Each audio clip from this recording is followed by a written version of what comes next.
Shrimp is the most consumed seafood in the United States. And in Louisiana, it's big business. The wild-caught crustaceans bring in about $1.3 billion for the state every year. But for the last few years, shrimpers have been hit with the perfect storm of rising fuel costs and rock-bottom prices. That's one of the toughest jobs you could ever do. And if you're not getting your dues for it, why do it? Producers say a flood of cheaper imported shrimp from India and Ecuador is sinking Louisiana's industry. But there's no way to feed America's skyrocketing demand without imports, which make up 90% of the shrimp the U.S. consumes.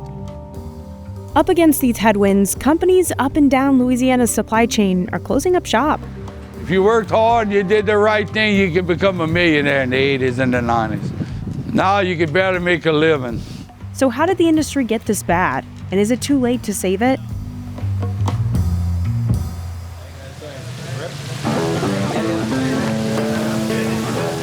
New Orleans chef Justin Kennedy insists on buying only wild shrimp caught by fishermen in the Gulf of Mexico. We have never fried a foreign shrimp and ever served it to our customer. I'll never even look at it as an option. He runs Parkway Bakery and Tavern, a New Orleans fixture since 1911, famous for these massive po' boys. It's just one of those perfect little things that bring all walks of life together, and damn if it's a sandwich, you know? He can go through 3,000 pounds of shrimp a week. So what this is a sink that we just have chilled water piped to, and it's just a quick thawing out our seafood. And if you look at them, they're peeled. We take that vein out because it's a cleaner shrimp. It butterflies it a little bit more to kind of hold the batter and just make it a better bite. I'm gonna scoop a heaping pile of it up. So we're gonna dust this up. He coats them in only corn flour. We just use the natural juices and moisture from the shrimp to pick up that flour. You lightly shake that off. 350 degrees, that's pure vegetable oil. This one right here is getting that golden brown color, right? Looking like little baby fried chicken. Watch this, you break that open. Look at that.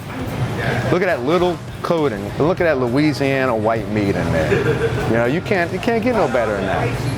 That shrimp will eventually meet one of these giant loaves.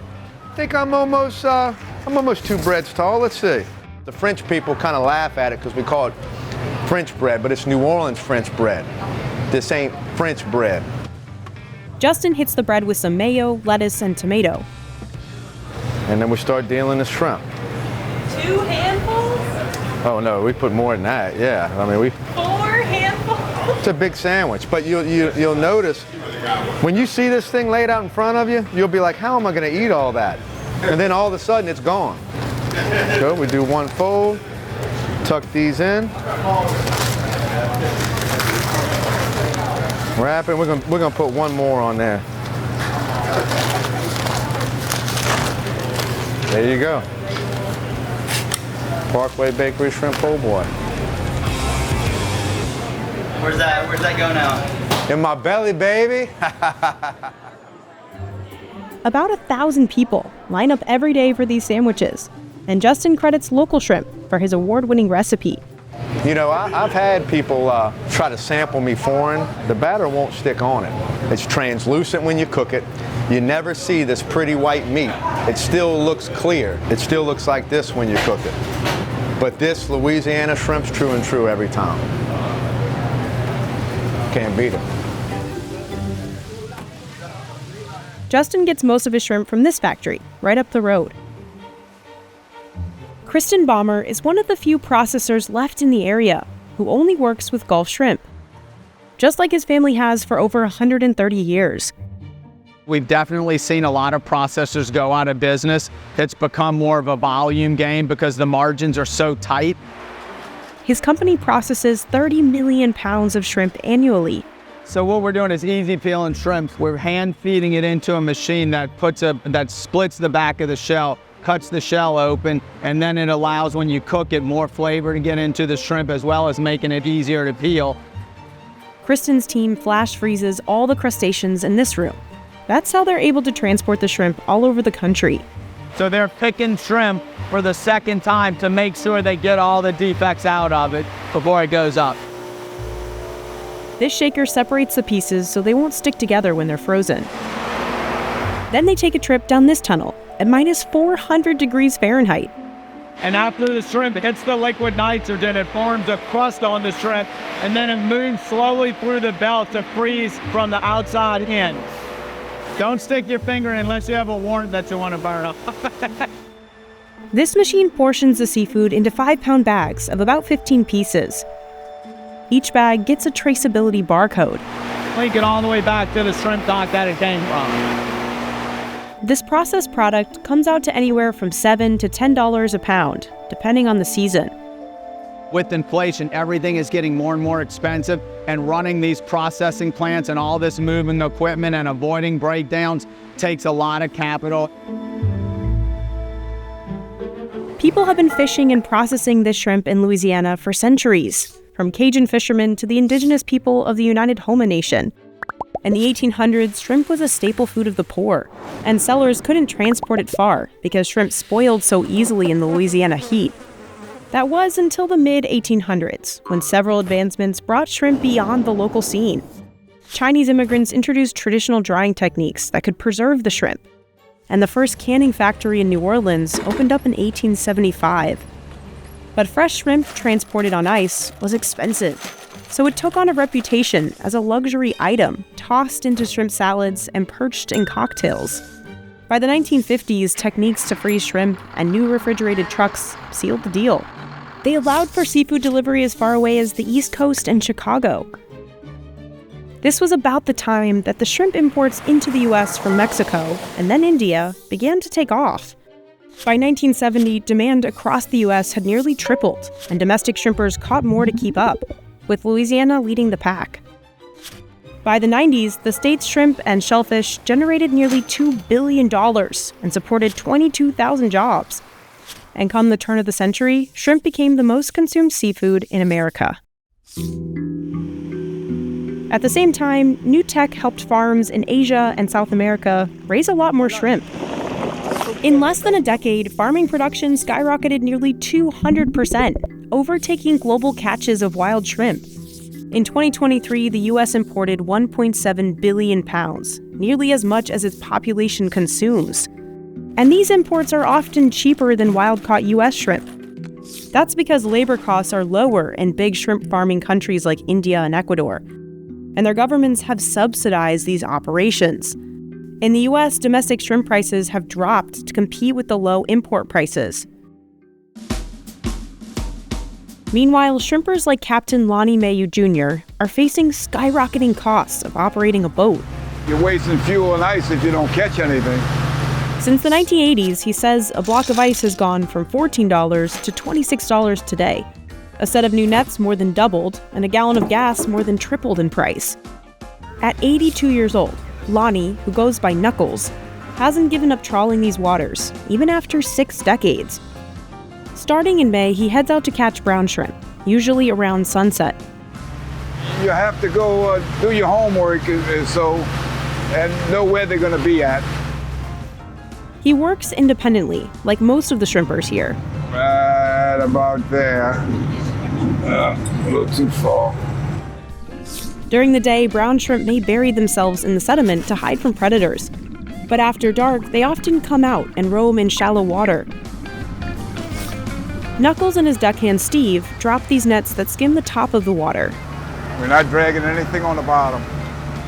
He positions himself against the current, so the shrimp fall right into his nets. The shrimp are not like fish.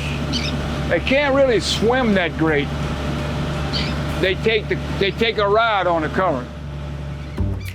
Knuckles and Steve will pick out and keep just the shrimp. Sea turtles have an escape hatch in the net, and other animals get thrown back into the sea, where some dolphins are waiting to chow down on them. If we don't pick up in their favor often enough, they'll take and bite it out the net.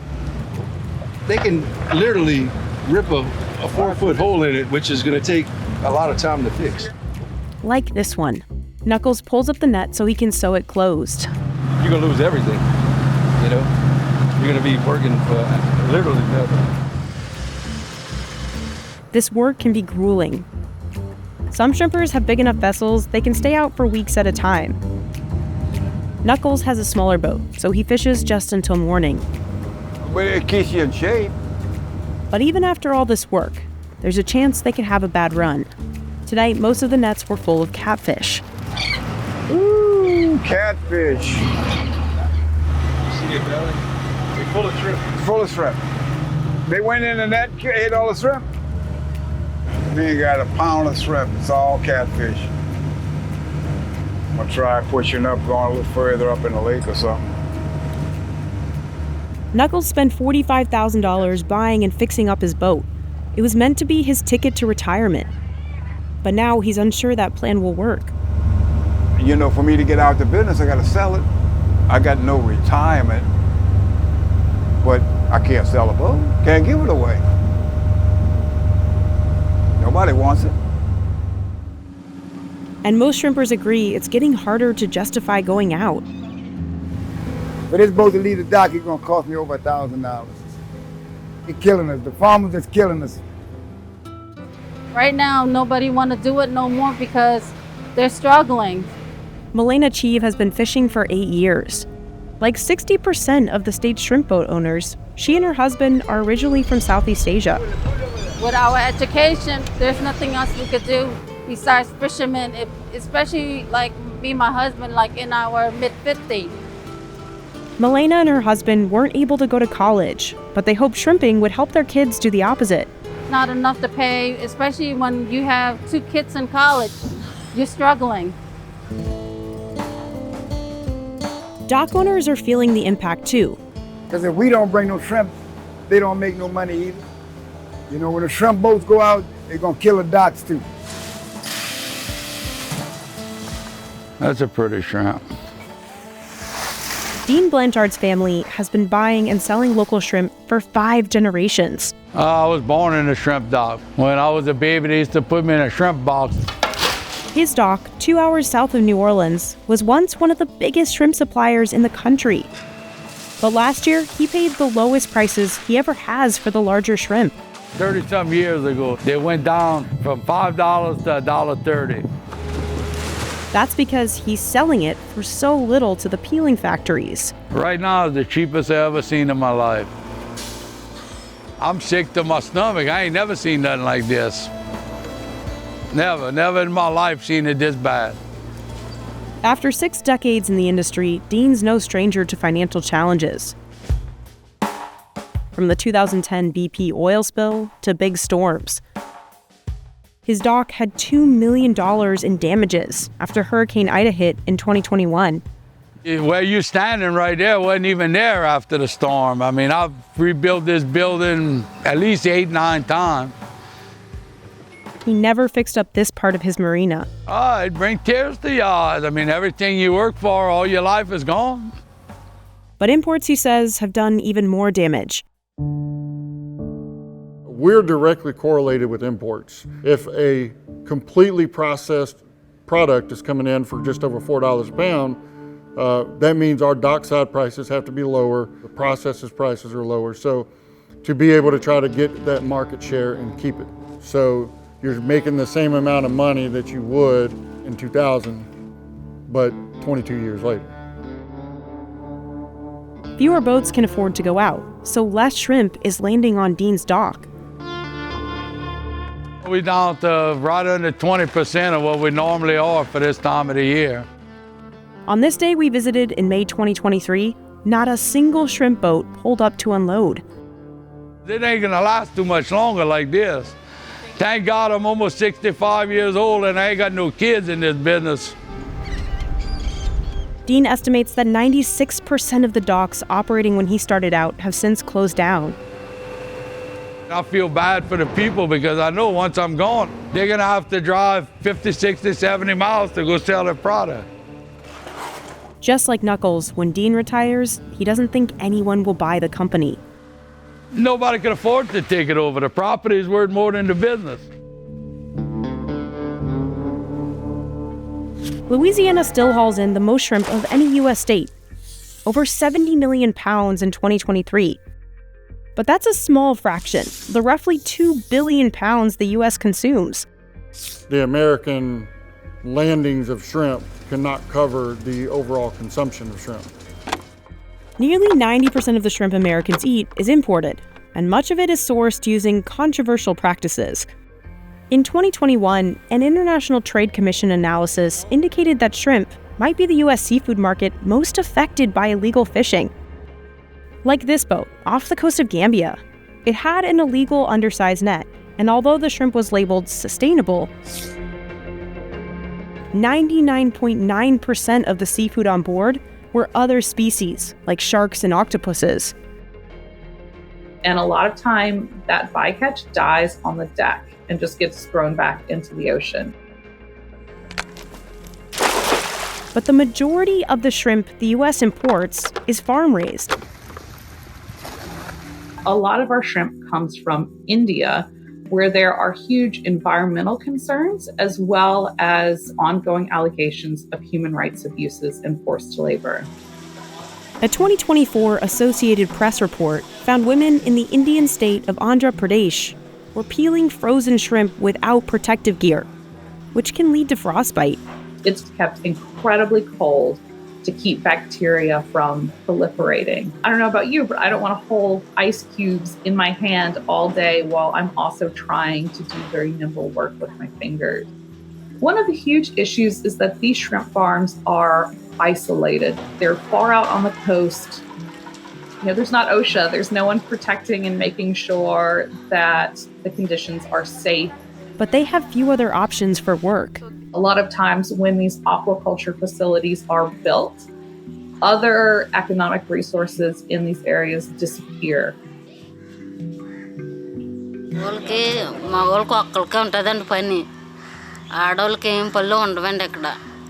అందుకు ఫ్యాక్టరీకి వెళ్ళిపోతున్నామండి ice ఏం పడదండి మొన్న వెళ్తున్నాను వెళ్ళానండి నేను కాళ్ళు నొప్పులు కానీ నడుము నొప్పులు కానీ ఉంటాయండి నుంచొని ఉంటాం కదమ్మా తెల్లగడ్డలు వెళ్ళి Arugula Baby is still trying to pay off an $8,500 loan she took out when her son was dying of liver disease. Since he passed, she's been raising her grandchildren alone. To get to the peeling shed, she has to pay for transportation and 25 cents to a recruiter. She earns below $4 every day, $2 under the country's minimum wage.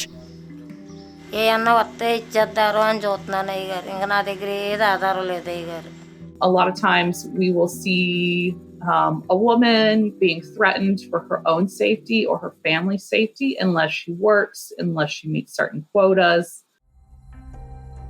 Beyond the human cost, there's also an environmental one. In India, most of the farms are along coastlines, where water is plentiful and mangrove forests thrive. Those mangroves go through deforestation. They're pulled out. They're blown up with dynamite. So we lose that nursery habitat for other sea creatures, and we lose our coastline protection. When that happens, shrimp can have 10 times the carbon footprint of beef. Next, these really big ponds are dug into the land. So the shrimp live in these ponds. Chemicals and excrement from shrimp pens can leach out into surrounding environments. They can cause algae blooms and dead zones, disrupt ecosystems, and contaminate water. Shrimp farms around the world have been criticized for using antibiotics to treat illness in their ponds. If you've ever ridden the subway home at rush hour, you know how it is. You're in tight, you're squeezed in tight. There's great opportunities for sickness to spread. And it's that exact same situation in these ponds, which is why antibiotic use is so incredibly high. That overexposure can lead to antimicrobial resistant superbugs, a health concern that's estimated to have caused nearly 1.3 million deaths around the world in 2019. And some antibiotics, like nitrofurans, have been linked to liver damage and cancer. In the US and European Union, almost all of these kinds of drugs are banned. So you could end up eating something that's illegal here. In 2023, the US Food and Drug Administration turned away 51 shipments of shrimp because of banned antibiotics. But the organization checks just about 2% of imports. So what happens with that other 96 to 98% of seafood that's coming in? The major health concern here is the lack of testing of imported shrimp, the amount of banned substances that may be carried in these shrimp. A 2017 LSU study found that 30 out of 42 samples tested from stores around Baton Rouge had antibiotics or antimicrobials. And that's largely due to the fact that the FDA is responsible for more than 50 million imports annually. And there's just not enough work power to inspect everything coming in. In the last year, the U.S. Department of Commerce has imposed duties on shrimp from India, Vietnam, and Ecuador. But these efforts, Louisianan shrimpers tell us, haven't been enough to help their incomes. Imported shrimp is still flooding the market. That's why locals like Kristen have been advocating for more regulation. He's a part of the Louisiana Shrimp Task Force, which works with the state government on long-term solutions.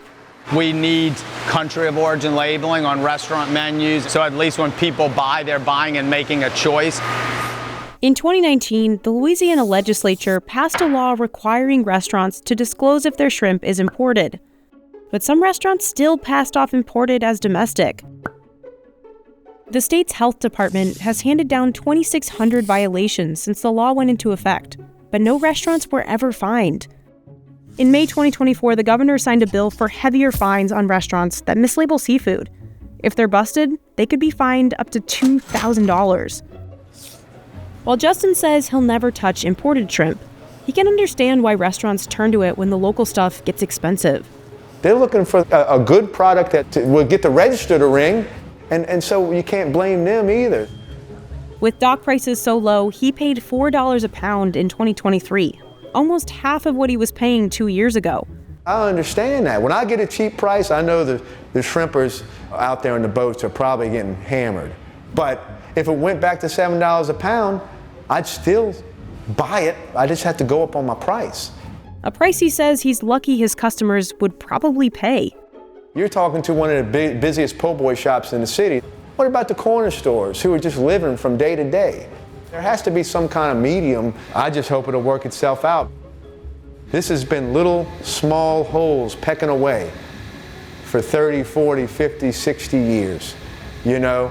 And it's coming where, it's starting to take water. We're going down, you know, in this seafood industry.